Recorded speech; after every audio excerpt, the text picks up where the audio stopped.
উত্তর পূর্ব বর্ধমানের কালনা এবার কি হবে বাংলার যোগী মডেল? দুষ্কৃতীদের বাড়ি বুলডোজার দিয়ে গুঁড়িয়ে দেওয়ার প্রকাশ্য হুঁশিয়ারি দিলেন কালনা বিধানসভার বিজেপি প্রার্থী সিদ্ধার্থ মজুমদার। ভোটের লড়াইয়ের আগে এই বুলডোজার হুঙ্কারে শোরগোল পড়ে গেছে গোটা জেলায়। প্রচারের ময়দানে আজ ঝোড়ো মেজাজে দেখা গেল বিজেপি প্রার্থীকে। কালনা পুরাতন বাসস্ট্যান্ড থেকে কর্মী সমর্থকদের নিয়ে বিশাল মিছিল করেন তিনি। হেঁটে জনসংযোগ সারেন কালনা নগর মণ্ডল এলাকায়। তবে প্রচার শুরুর আগে কালনার অধিষ্ঠাত্রী দেবী মা সিদ্ধেশ্বরীর মন্দিরে পুজো দেন সিদ্ধার্থ মজুমদার। মায়ের আশীর্বাদ নেই এবার জয়ের লক্ষ্যে ঝাঁপাতে চান তিনি। কিন্তু শুধু প্রচার নয়, কালনা 2 নম্বর ব্লকের পাতিলপাড়ায় আদিবাসী জাহের থানের ওপর হামলার ঘটনায় কার্যত মেজাজ হারান প্রার্থী। আদিবাসীদের পবিত্র স্থানে হামলার তীব্র প্রতিবাদ জানিয়ে তিনি স্পষ্ট জানান, এ ঘটনায় থানায় লিখিত অভিযোগ দায়ের করা হচ্ছে। আর ঠিক এরপরই শোনা যায় সেই বিস্ফোরক নিদান।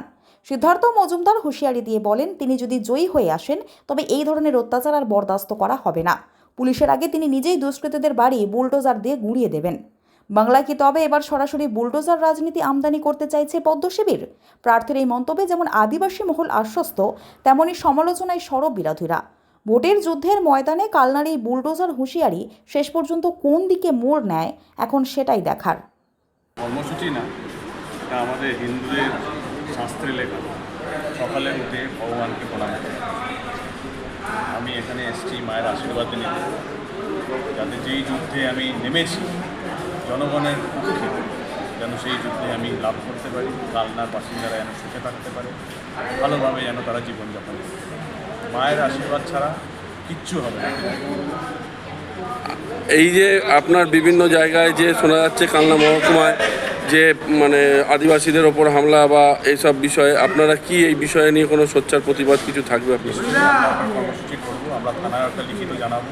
আর আমি কালনার জনগণকে পরিষ্কারভাবে বলে দিতে চাই, আপনারা 2 হাত তুলে ভোট দিন, আশীর্বাদ দিন।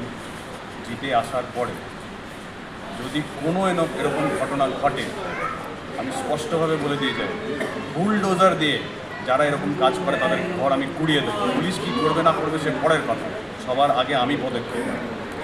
আর আপনারা মানে আজকে কি নগরের কর্মসূচি শুরু করার আগে সিদ্ধেশ্বরীকে পুজো দিলেন নাকি? একদম।